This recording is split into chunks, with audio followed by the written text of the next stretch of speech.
جنگ بدر تھی اس کا اصل سبب کیا تھا؟ چونکہ مسلمان مدینہ شریف چلے گئے تھے اور کفار کو کب یہ گوارا تھا کہ مسلمان سکون کی زندگی وہاں گزاریں.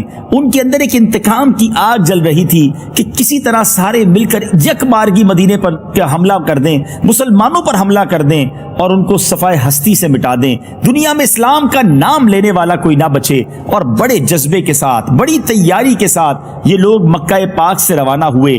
اب نبی پاک علیہ الصلوۃ والسلام جب صحابہ کرام کو مدینہ شریف سے باہر لے کر نکلے تو انصار صحابہ کی طرف نبی پاک علیہ الصلوۃ والسلام نے توجہ فرمائی، کیونکہ انہوں نے پیارے آقا علیہ الصلوۃ والسلام کے ہاتھوں پر یہ بیعت کی تھی کہ ہم اس وقت تلوار اٹھائیں گے جب کفار مدینے پر چڑھ کر آئیں گے. اور یہاں تو مدینے سے باہر نکل کر جنگ کا معاملہ تھا. انصار سے قبیلہ خزرج کے سردار حضرت سعد بن عبادہ رضی اللہ تعالیٰ عنہ نبی پاک کا چہرہ انور دیکھ کر بول اٹھے، یا رسول اللہ صلی اللہ تعالیٰ علیہ وسلم، کیا آپ کا اشارہ ہماری طرف ہے؟ خدا کی قسم ہم وہ جانثار ہیں کہ آپ کا حکم ہو تو ہم سمندر میں کود پڑیں. اور ایک انصار کے معزز سردار حضرت مقداد بن اسود رضی اللہ تعالیٰ عنہ نے جوش میں آ کر عرض کیا، یا رسول اللہ صلی اللہ تعالیٰ علیہ وسلم، ہم حضرت موسیٰ علیہ الصلوۃ والسلام کی قوم کی طرح آپ سے یہ نہ کہیں گے کہ آپ اور آپ کا خدا جا کر لڑیں، بلکہ ہم لوگ آپ کے دائیں سے، بائیں سے، آگے سے، پیچھے سے لڑیں گے. انصار کے ان دونوں سرداروں کی تقریروں کو سن کر نبی پاک علیہ الصلوۃ والسلام کا چہرہ خوشی سے چمک اٹھا. ناظرین، یہ عجیب جنگ تھی. 313 افراد تھے بدر کے میدان میں ایمان والے، اور سامنے جو لشکر تھا وہ 1000 کا لشکر تھا. دونوں طرف اعداد کا بھی، یعنی یوں سمجھا جائے کہ لوگوں کی تعداد کا بھی فرق تھا اور ساز و سامان کا بھی فرق تھا. آئیے ذرا کمپیریزن آپ کو پیش کرتا ہوں کہ مسلمانوں کے پاس کیا تھا. یاد رہے کہ مسلمانوں کی تعداد 313، ان کے پاس صرف 2 گھوڑے تھے، 70 اونٹ تھے، شکستہ کمانیں، ٹوٹے ہوئے نیزے اور پرانی تلواریں تھیں، مگر ان کا جذبہ ایمانی بے مثال تھا. انہیں سامان جنگ پر نہیں، اللہ اور اس کے رسول پر بھروسہ تھا. اب جو سامنے لشکر تھا، اوپوننٹ جو تھے، ان کا حال کیا تھا؟ ان کے پاس، ان کی تعداد 1000 تھی، 100 برق رفتار گھوڑے تھے. مسلمانوں کے پاس 2 گھوڑے تھے، کفار کے پاس 100 گھوڑے تھے. ان پر 100 زرہ پوش جنگجو سوار تھے، بلٹ پروف جیکٹ جس کو آپ کہیے، پورے زرہ پوش جنگجو سوار تھے. 700 اعلیٰ نسل کے اونٹ، کھانے پینے کے ذخائر کے انبار. اتنا کھانا تھا کہ روزانہ اس لشکر کے لیے 9 10 اونٹ ذبح کیے جاتے اور اس کے کھانے بنائے جاتے. ہر شب بزم عیش و نشاط برپا کی جاتی اور یوں سمجھیے کہ ناچ گانوں کی محفلیں منعقد کی جاتی. اب شاعر اس کی منظر کشی کیسے کرتا ہے؟ وہ کہتا ہے، وہاں سینوں میں کینہ تھا، شکاوت تھی، عداوت تھی، یہاں ذوق شہادت اور ایمان کی حلاوت تھی. مجاہد جن کو وعدے یاد تھے آیات قرآن کے، کھڑے تھے صبح سے ڈٹ کر مقابل فوج شیطان کے. جو غیرت مند راہ حق میں تھے مصروف جاں بازی، ابد تک نام ان کا ہو گیا اللہ کے غازی. شہادت اعلیٰ منزل ہے مسلمانی سعادت کی، وہ خوش قسمت ہے مل جائے جنہیں دولت شہادت کی. محمد کی محبت دین حق کی شرط اول ہے، اسی میں اگر ہو خامی تو سب کچھ نامکمل ہے. محمد کی غلامی ہے سند آزاد ہونے کی، خدا کے دامن توحید میں آباد ہونے کی. سبحان اللہ، سبحان اللہ. تو بہرحال ناظرین، اسی جذبے کے ساتھ یہ مجاہدین جو تھے، نبی پاک کے ساتھی جو تھے، یہ بدر کے میدان میں پہنچ گئے. اب وہاں نقشہ ہی کچھ اور تھا. اللہ کی مدد کیسے آئی؟ اب ذرا یہ دیکھتے ہیں کہ جب نبی پاک علیہ الصلوۃ والسلام بدر کے میدان میں پہنچ گئے تو وہاں پر جانے سے پہلے کچھ بڑے ایمان افروز واقعات ہوئے. بچوں کو واپس بھیج دیا گیا. بچے بھی آ گئے تھے کہ ہم نے بھی جانا ہے جہاد کرنے، تو انہیں منع کر دیا گیا. انہی میں ایک ننھے منھے سپاہی جو تھے، حضرت سعد بن ابی وقاص رضی اللہ تعالیٰ عنہ کے چھوٹے بھائی حضرت عمیر بن ابی وقاص تھے. ایک ننھے سپاہی حضرت عمیر بن ابی وقاص تھے. جب ان سے واپس ہونے کو کہا گیا تو وہ مچل گئے، رونے لگے. اس طرح بلک بلک پر رونے لگے کہ نبی پاک علیہ الصلوۃ والسلام نے ان کی تڑپ کو دیکھ کر انہیں بھی ساتھ چلنے کی اجازت دے دی. حضرت سعد بن ابی وقاص نے اس ننھے سپاہی کے گلے میں ایک تلوار حمائل کر دی، ایک تلوار گلے میں پہنا دی. اب جب مدینہ پاک سے روانہ ہوئے تو پیارے آقا علیہ الصلوۃ والسلام نے حضرت ابن ام مکتوم رضی اللہ تعالیٰ عنہ کو مسجد نبوی شریف کا امام مقرر کر دیا، اور اب جب مقام روحہ میں پہنچے تو منافقین اور یہودیوں کی طرف سے کچھ خطرہ محسوس فرمایا، اس لیے آپ نے حضرت ابو لبابہ بن عبد المنذر کو مدینے کا حاکم مقرر کر کے مدینہ شریف واپس بھیج دیا، یعنی وہاں بھی مدینہ شریف کی حفاظت کا بھی انتظام کیا گیا۔ اب جب بدر کی طرف چلے اور وہاں جیسے کہ میں نے بتایا کہ وہاں 1000 کا لشکر ہے، یہاں 313 کا لشکر ہے۔ اب وہاں جانے کے بعد کفار قریش جب بدر میں پہنچے، انہوں نے پہلے ہی یعنی کفار قریش نے کیا کیا، مسلمانوں سے پہلے ہی بدر میں پہنچ گئے اور بڑی آسان سی سیکیور جگہ پر قبضہ کر لیا۔ نبی پاک علیہ الصلوۃ والسلام شام کے وقت بدر پہنچے تو حضرت علی، حضرت زبیر، حضرت سعد بن ابی وقاص رضی اللہ تعالیٰ کو پہلے میدان کی طرف بھیجا تو دیکھے کہ کفار قریش کے بارے میں خبر لائیں، تو ان حضرات نے قریش کے 2 غلاموں کو پکڑ لیا جو لشکر کفار کے یہ پانی بھرنے پر مقرر تھے۔ نبی پاک علیہ الصلوۃ والسلام نے پوچھا کہ بتاؤ وہاں کون کون سردار آیا ہے، قریش کے بڑے لوگوں میں سے کون کون آئے ہیں؟ تو اس نے بتایا کہ عتبہ بن ربیعہ، شیبہ بن ربیعہ، ابو البختری، حکیم بن حزام، نوفل بن خویلد، حارث بن عامر، نضر بن الحارث، زمعہ بن الاسود، ابو جہل بن حشام، امیہ بن خلف، سہیل بن عمر بن عبد، عباس بن عبد المطلب وغیرہ سب اس لشکر میں موجود ہیں۔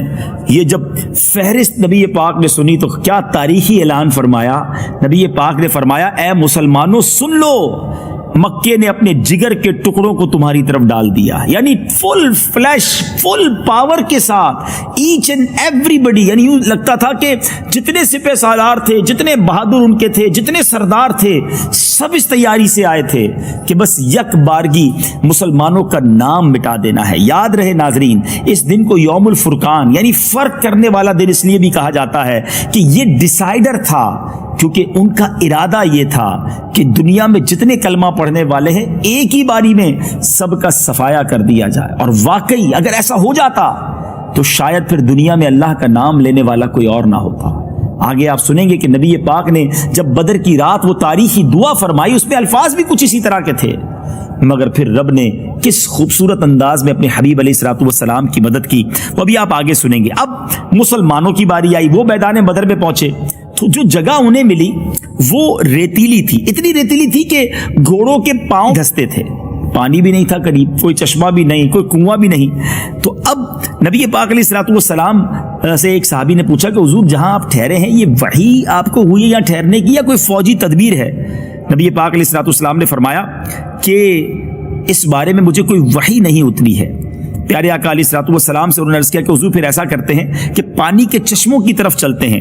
پیارے آقا علیہ الصلوۃ والسلام نے ان کی رائے پر عمل کیا، تھوڑا آگے گئے، لیکن اب کیا ہوا کہ خدا کی شان کے جس میدان میں پیارے آقا علیہ الصلوۃ والسلام موجود تھے وہاں پر بارش ہو گئی، یعنی یہ مدد کی گئی، وہ ریت جو تھی وہ جم گئی، وہ جگہ یوں سمجھیے کہ ایسی سٹیبل ہو گئی کہ جہاں کھڑا ہونا اور لشکر کو لینا آسان ہو گیا۔ مسلمانوں نے اس بارش کے پانی کو روک کر حوض بنا لیے، پانی جمع کر لیا، یہ پانی وضو اور غسل کے کام آیا، سبحان اللہ۔ اور اسی بارش کی وجہ سے جو ان کی پکی زمین تھی اب وہ چکنی ہو گئی، وہاں غیر مسلموں کو تکلیف پہنچی، ان کو اسٹیبل ہونا مشکل ہو گیا، سبحان اللہ۔ قرآن میں اس بارش کا بھی ذکر ہے، اللہ نے اس مارکے سے پہلے بارش کے ذریعے کیسے مدد فرمائی۔ آئیے قرآن پاک کی سورہ انفال کی اس آیت کی تلاوت سنیے اور ترجمہ سنیے۔ وَيُنَزِّلُ عَلَيْكُم مِّنَ السَّمَاءِ مَاءً لِّيُطَهِّرَكُم بِهِ وَيُذْهِبَ عَنكُمْ رِجْزَ الشَّيْطَانِ وَلِيَرْبِطَ عَلَى قُلُوبِكُمْ وَيُثَبِّتَ بِهِ الْأَقْدَامَ۔ اور آسمان سے تم پر پانی اتارا کہ تمہیں اس سے ستھرا کر دے اور شیطان کی ناپاکی تم سے دور فرما دے اور تمہارے دلوں کی ڈھارس بندھائے اور اس سے تمہارے قدم جما دے۔ ناظرین اب 17 رمضان مبارک کی وہ رات آ گئی، سن 2 ہجری ہے، ابھی مدینے پہنچے دوسرا ہی سال تھا، مگر ان کفار قریش کو کہاں چین آنا تھا۔ انہوں نے سکون کی زندگی گزارنے والے مسلمانوں کو گویا یک بارگی ختم کرنے کے لیے پلان کیا تھا۔ سارے لشکر کے لوگ آرام کی نیند سو رہے تھے، دوسری طرف ہو سکتا ہے عیش و طرب کی محفلیں ہوں، مگر میرے آقا علیہ الصلوۃ والسلام کا عجب حال تھا۔ نبی پاک اس رات اللہ کی بارگاہ میں ساری رات دعا میں مصروف رہے، التجاؤں میں مصروف رہے۔ صبح نمودار ہوئی تو نبی پاک علیہ الصلوۃ والسلام نے لوگوں کو نماز کے لیے بیدار فرمایا، پھر نماز کے بعد قرآن کی آیتیں سنا کر سب کے جذبے اور ولولے کو ایسا بڑھایا کہ ایک ایک نبی پاک کا ساتھی اپنا قطرہ قطرہ دین اسلام کے لیے بہانے کے لیے تیار ہو گیا۔ رات میں نبی پاک علیہ الصلوۃ والسلام نے کمال کی خبر دی، غیب کی خبر دی، اپنے جانثاروں کے ساتھ جنگ کی اس جگہ کا معائنہ فرمایا۔ پیارے آقا علیہ الصلوۃ والسلام کے ہاتھ میں ایک چھڑی تھی۔ ناظرین، یہ ابو داؤد شریف کی حدیث ہے، سیاہ ستہ کی کتابوں میں یہ حدیث موجود ہے۔ وہ چھڑی تھی اور نبی پاک علیہ الصلوۃ والسلام نشان لگاتے جاتے کہ فلاں جگہ پر کل فلاں اس جگہ پر فلاں کافر کی لاش پڑی ملے گی، اس جگہ پر فلاں کافر کی لاش پڑی ہوگی۔ سبحان اللہ، جب یہ غزوہ ختم ہوتا ہے تو ہمارے صحابہ کرام نے دیکھا جس جگہ نبی پاک نے نشان لگایا تھا کہ فلاں کافر یہاں مارا جائے گا، ایسا ہی ہوا اور دوسرے دن اسی مقام پر ان کی لاشیں ملی۔ ناظرین، اب یہ جب لڑائی کا وقت شروع ہونے والا تھا، اس رات جو نبی پاک علیہ الصلوۃ والسلام نے دعا کی، اللہ اکبر، روتے روتے پیارے آقا اللہ کی بارگاہ میں دعا میں مصروف تھے، اور اس دعا میں حضرت ابوبکر صدیق رضی اللہ تعالی عنہ نے جس طرح نبی پاک سے محبت کا اظہار فرمایا کہ ماجرا کچھ یوں ہے، نبی پاک ہاتھ پھیلائے یہ دعا مانگ رہے تھے کہ یا اللہ، جو تو نے مجھ سے وعدہ فرمایا ہے آج اسے پورا فرما دے۔ آپ پر رکت طاری تھی، گریا طاری تھا، اس رکت کے عالم میں چادر مبارک جو ہے وہ آپ کے کاندھوں سے نیچے گر گئی۔ کبھی آپ سجدے میں سر رکھ کر اس طرح دعا مانگتے، یا الہی، اگر یہ چند نفوس ہلاک ہو گئے تو پھر قیامت تک روئے زمین پر تیری عبادت کرنے والے نہ رہیں گے۔ سبحان اللہ، اللہ کے حبیب رو رو کر دعا کریں، پھر دعا کیسے قبول نہ ہو۔ ناظرین، پھر کیا ہوا؟ حضرت ابوبکر صدیق یار غار رضی اللہ تعالیٰ عنہ آگے بڑھے، اس چادر کو اٹھایا، نبی پاک کے کاندھوں پر رکھا اور کہا حضور آپ تسلی رکھیے، آپ بس کیجئے، خدا اپنا وعدہ ضرور پورا فرمائے گا، خدا عز و جل اپنا وعدہ ضرور پورا فرمائے گا۔ اپنے یار غار جان نثار کی بات مان کر نبی پاک علیہ الصلوۃ والسلام نے دعا ختم کر دی، اور آپ کی زبان پر یہ دعا، یہ آیت کا ورد جاری ہو گیا۔ اور وہ آیت کیا تھی؟ ان قریب کفار کی فوج کو شکست دی جائے گی اور وہ پیٹھ پھیر کر بھاگ جائیں گے۔ آپ اس آیت کو بار بار پڑھتے اور فتح مبین کی طرف اشارہ فرماتے جاتے۔ بڑے عجیب عجیب ناظرین واقعات ہوئے۔ ابو جہل جو اس امت کا فرعون نبی پاک نے جس کو کہا، جس کے غرور و تکبر کی، جس کو آپ کہیے کہ انداز ہی کچھ اور تھا، ابو جہل مارا گیا تو کیسے مارا گیا؟ ذرا سنیے گا اور ایمان تازہ کیجئے گا۔ ہوا ایسا، حضرت عبد الرحمن بن عوف رضی اللہ تعالیٰ عنہ کا بیان ہے کہ میں صف میں کھڑا تھا، میرے دائیں بائیں دو نوعمر لڑکے کھڑے تھے۔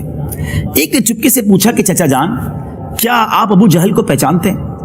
تو میں نے اس سے کہا کیوں بھتیجے، تم کو ابو جہل سے کیا کام ہے، جنگ کا موقع ہے۔ تو انہوں نے کہا چچا جان، میں نے اللہ تعالیٰ سے وعدہ کیا ہے، عہد کیا ہے کہ میں جہاں ابو جہل کو دیکھ لوں گا یا تو اسے قتل کر دوں گا یا خود لڑتا ہوا مارا جاؤں گا، کیونکہ وہ اللہ عز و جل کے رسول کا بہت بڑا دشمن ہے، انہیں برا بھلا کہتا ہے۔ حضرت عبد الرحمن کہتے ہیں کہ میں حیرت سے ان دونوں نوجوانوں کو دیکھ رہا تھا کہ ابو جہل اس کفار کے لشکر کا بڑا سردار ہے، بڑا بہادر مانا جاتا ہے، ون آف دا لیڈر ہے، اور یہ بچے اسے قتل کرنے کی اور اسے مارنے کی باتیں کر رہے ہیں۔ اور اب دوسرے نوجوان نے بھی یہی کہا کہ جیسے ہی ابو جہل میرے سامنے آیا تو میں اس کی طرف جو ہے وہ میں بھی حملہ کر دوں گا۔ اتنی دیر میں حضرت عبد الرحمن بن عوف کہتے ہیں کہ ابو جہل میرے سامنے تلوار لہراتا ہوا آگے سے نکلا تو میں نے نوجوانوں کو اشارہ کر دیا، یہ نوجوان تیر کی طرح گویا اڑتے ہوئے دوڑتے ہوئے ابو جہل کی طرف پہنچے، مار مار کر ابو جہل کو یوں سمجھے کہ زخمی کر دیا اور اسے زخموں کی تاب نہ لا کر وہ زمین پر گر گیا۔ ابو جہل کے بیٹے اکرمہ نے جب دیکھا کہ ان کے والد پر کسی نے حملہ کیا ہے تو اس نوجوان یعنی حضرت معاذ پر وار کیا اور اس وار سے آپ کا ہاتھ جو ہے وہ کٹ گیا۔ اب وہ ہاتھ کٹ گیا تو اس سے تلوار اٹھانا بھی مشکل تھا اور وہ ہاتھ چلنے میں بھی تکلیف دیتا تھا۔ جذبہ دیکھیں کہ وہ ہاتھ چمڑی سے لٹکا ہوا تھا۔ حضرت معاذ نے اپنے پیر سے ہاتھ کو دبایا اور زور سے کھینچ کر اپنے ہاتھ کو اپنے جسم سے الگ کر دیا۔ اب ابو جہل کی آخری سانسیں تھی۔ حضرت عبداللہ ابن مسعود ابو جہل کے پاس سے گزرے، اس وقت اس کی زندگی کی کچھ رمق باقی تھی، تو حضرت عبداللہ بن مسعود نے اس کے سر پر پیر رکھ کے اسے روند ڈالا اور کہا تو ہی ابو جہل ہے، بتا تجھے خدا نے کیسا رسوا کیا ہے۔ مگر ابو جہل کا اس وقت بھی گھمنڈ تھا، اس وقت بھی غرور تھا۔ وہ کہتا ہے مجھے مرنے کا غم نہیں ہے، مجھے غم یہ ہے کہ میں کسانوں کے ہاتھ مارا گیا ہوں۔ انصار چونکہ کھیتی باڑی کیا کرتے تھے، اس مردود نے مرتے وقت بھی تکبر کیا، اور نبی پاک علیہ الصلوۃ والسلام جب وہاں سے گزرے تو آقا علیہ الصلوۃ والسلام نے فرمایا ابو جہل اس زمانے کا فرعون ہے۔ ناظرین، بڑے بڑے نامور، بڑے بڑے سورما آئے تھے مسلمانوں کو ختم کرنے، مگر ہوا کیا؟ وہ لڑائی ہوئی کیسے؟ اب ناظرین، اس مارکے کا بنا کیا؟ لڑائی مسلمانوں نے جیتی کیسے؟ اعداد بھی کم تھے، اسلحہ بھی کم تھا، مگر آقا کی دعائیں جو تھیں، سیدی اعلیٰ حضرت لکھتے ہیں نا، اجابت نے جھک کر گلے سے لگایا، بڑی ناز سے جب دعائے محمد۔ نبی پاک علیہ الصلوۃ والسلام کی دعا کا صدقہ یہ ہوا کہ اللہ تبارک و تعالیٰ نے آسمان سے فرشتوں کی مدد بھیجی۔ پہلے 3000 فرشتے اور پھر 5000 فرشتے نازل ہوئے۔ اب فرشتے نظر تو کہیں نہیں آتے تھے، مگر مسلمان جب تلوار اٹھاتے، اس سے پہلے کہ کسی کافر کی گردن تک پہنچتی، وہ سر پہلے سے کٹ جاتا، اور صحابہ کرام آ کر نبی پاک سے عرض کرتے کہ حضور ہمارے وار کرنے سے پہلے ہی سامنے والا دنیا سے چلا جاتا ہے۔ تو نبی پاک علیہ الصلوۃ والسلام نے فرمایا کہ یہ تیسرے آسمان سے تمہاری مدد آئی ہے، یہ فرشتوں کا کارنامہ ہے۔ عتبہ، شیبہ، ابو جہل وغیرہ کفار کے جو سردار تھے، جب ان کی ہلاکت ہونے لگی، وہ دنیا سے جانے لگے، تو کفار مکہ کی کمر ٹوٹ گئی۔ اب وہ بے سر و سامانی میں، جس کو آپ کہتے ہیں نا، حواس باختہ ہو کر دوڑنا شروع ہوئے۔ 70 مارے گئے، 70 گرفتار ہوئے۔ مسلمانوں کی طرف سے بھی تقریباً 14 شہادتیں ہوئیں۔ شہدائے بدر کون کون سے ہیں؟ آئیے مبارک ہستیوں کے نام بھی سنیں۔ حضرت عبیدہ بن الحارث، حضرت عمیر بن ابی وقاص، حضرت ذو الشمالین، حضرت عاقل بن ابی بکیر، حضرت محجع، حضرت صفوان، حضرت سعد بن خیثمہ، حضرت مبشر بن عبد المنذر، حضرت حارثہ بن سراقہ، حضرت معوذ بن عفرا، حضرت عمیر بن حمام، حضرت رافع بن معلا، حضرت عوف بن عفرا، حضرت یزید بن حارث رضی اللہ تعالی عنہم اجمعین۔ ان شہدائے بدر میں سے 13 تو میدان بدر ہی میں شہید ہو گئے، مگر حضرت عبیدہ بن حارث رضی اللہ تعالیٰ عنہ چونکہ بدر سے واپسی پر منزل صفرا میں انہوں نے وفات پائی، اس لیے ان کی قبر مبارک منزل صفرا میں ہے۔ اب ان بڑے بڑے جو جرنیل تھے ان کو اس ایک گھڑے میں ڈال دیا گیا، اور گھسیٹ کر گھڑے میں ڈال کر اس گھڑے پر مٹی ڈال دی گئی۔ اب ناظرین، نبی پاک علیہ الصلوۃ والسلام نے ان گھڑے والوں سے، ان مردوں سے کیا خطاب فرمایا؟ جب نبی پاک اس گھڑے کے کنارے پر پہنچے تو آقا علیہ الصلوۃ والسلام نے مقتولین کا نام لے کر، یاد رہے یہ وہ ظالم تھے جنہوں نے نبی پاک کو بہت ستایا تھا، بڑی تکلیفیں دی تھی، صحابہ کرام کی زندگی اجیرن کر دی تھی، مکہ چھوڑنا پڑا تھا۔ آپ سوچئے کس تکلیف میں مکہ چھوڑا ہوگا نبی پاک اور صحابہ کرام علیہ رضوان نے۔ میرے آقا نے ان گھڑے والوں کے نام لے لے کر فرمایا، اور فرمایا اے عتبہ بن ربیعہ، اے شیبہ بن ربیعہ، اے فلاں، اے فلاں، کیا تم لوگوں نے اپنے رب کے وعدے کو سچا پایا؟ بے شک ہم نے تو اپنے رب کے وعدے کو بالکل ٹھیک سچ پایا۔ حضرت عمر فاروق رضی اللہ تعالیٰ عنہ نے جب دیکھا کہ نبی پاک علیہ الصلوۃ والسلام کفار کی لاشوں سے خطاب کر رہے ہیں تو تعجب کیا اور عرض کی حضور یا رسول اللہ آپ ان بے روح جسموں سے کلام کر رہے ہیں؟ تو نبی پاک علیہ الصلوۃ والسلام نے ارشاد فرمایا اے عمر، قسم خدا کی جس کے قبضہ قدرت میں میری جان ہے، تم زندہ لوگ میری بات کو ان سے زیادہ نہیں سن سکتے، لیکن اتنی بات یہ ہے کہ مردے جواب نہیں دے سکتے۔ یہ میں نے آپ کو بخاری شریف کی حدیث سنائی ہے، شاید اس حدیث سے بہت سارے کنفیوژن ختم ہو جائیں گے۔ ناظرین، بخاری شریف کی اس حدیث سے کیا شاندار مسئلہ ثابت ہوا، شاید بہت ساری کنفیوژن ختم ہو جائیں گی۔ جب کفار کے مردے سنتے ہیں تو پھر مومنین خصوصاً اولیاء، شہداء، انبیاء وفات کے بعد یقیناً ہمارے سلام سنتے ہیں، ہماری فریادیں سنتے ہیں۔ نبی پاک علیہ الصلوۃ والسلام نے جب کفار کی مردہ لاشوں کو پکارا تو پھر خدا کے برگزیدہ بندوں یعنی ولیوں، شہیدوں اور نبیوں کو ان کی وفات کے بعد پکارنا بھلا کہاں ناجائز ہوگا؟ بلکہ اب تو بڑا آسان ہے سمجھنا۔ نبی پاک کی ایک بڑی پیاری دعا ہے جو قبرستان میں پڑھنے والی ہے۔ آقا علیہ الصلوۃ والسلام جب مسلمانوں کی قبروں کے پاس تشریف لے جاتے تو فرماتے السلام علیکم یا اہل القبور یغفر اللہ لنا ولکم وانتم سلفنا ونحن بالاثر۔ اے قبر والو، تم پر سلام ہو، خدا ہماری اور تمہاری مغفرت فرمائے، تم لوگ ہم سے پہلے چلے گئے، ہم تمہارے بعد آنے والے۔ اور یہ دعا ہمارے لیے بھی سنت ہے، جب ہم قبرستان جائیں تو کتنا آسان ہے سمجھنا کہ جب عام مسلمانوں کے قبرستان میں جا کر ہم انہیں السلام علیکم یا اہل القبور کہہ سکتے ہیں، تو پھر یا رسول اللہ کہنا یا غوث اعظم کہنا یا داتا کہنا یہ تو شریعت کے عین مطابق ہے. امید ہے کہ یہ کنفیوژن بھی دور ہو گئی ہوگی. صلو علی الحبیب صلی اللہ تعالی علی محمد. مجھے اپنی اور ساری دنیا کے لوگوں کی اصلاح کی کوشش کرنی ہے انشاءاللہ.